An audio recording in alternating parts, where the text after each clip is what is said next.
is Monday morning, so you know what that means. It's another Discover Verb video. I'm Pastor Vicky, here with Pastor John, and we are discussing identity and how we find our own identity. So Pastor John, the world tries to tell us who we are. Through all the media outlets, we are bombarded thousands of times a day to tell us what we need, who we are, and how we should live our lives.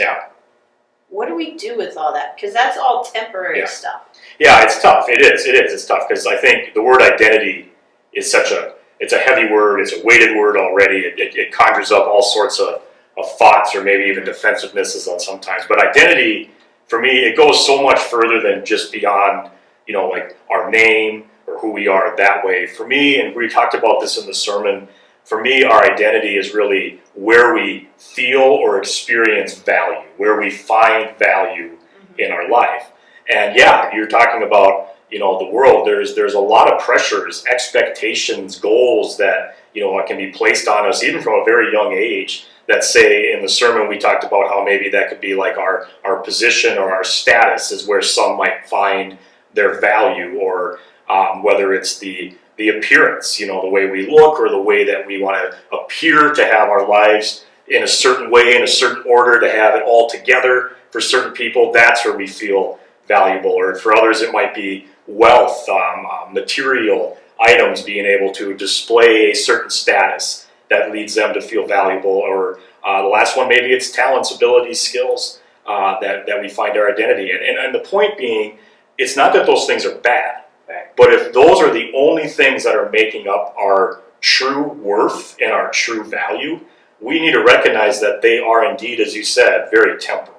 They're very temporary, right? They could be taken away in a second. They could change. And when they are taken away, or when we're not succeeding in one of those, we can experience the feelings of unworthiness or of being of no value, either to others or even to ourselves. And I think that's where it becomes a bit of a concern. So what we're really saying is, yes, we're going to experience and have goals and try to do all those things, but as Christians, our first and only identity and the only thing that really matters is not temporal, it's eternal. And it's that our identity and our value is being a child of God. Mm-hmm. And that's where it starts.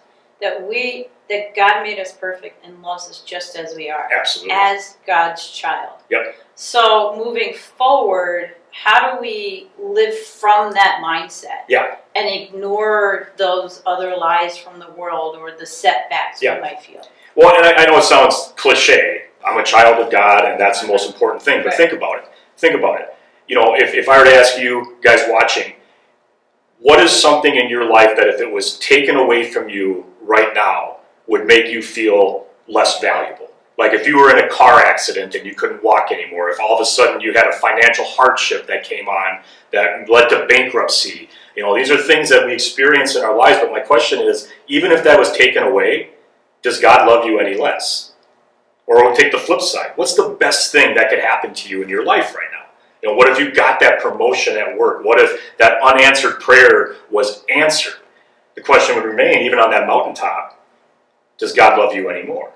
And the answer in both situations is no, God loves you the same. Our value, our worth that God sees in us is not dependent upon what we do, but rather is dependent upon what Christ has done for us, right? So I think when we live in that, it really does help us be more grounded and founded in that identity as we, live our lives in our skill set, in our pursuit of our goals and the different titles and responsibilities that we have. We're able to hopefully carry that value out into the world so that we can reflect God's love, that we can help other people understand what it means for them to be a child of God. So we're hopefully not going back and forth so much depending on our circumstances. We're grounded and rooted in our true identity and our true value as God sees us. Yeah.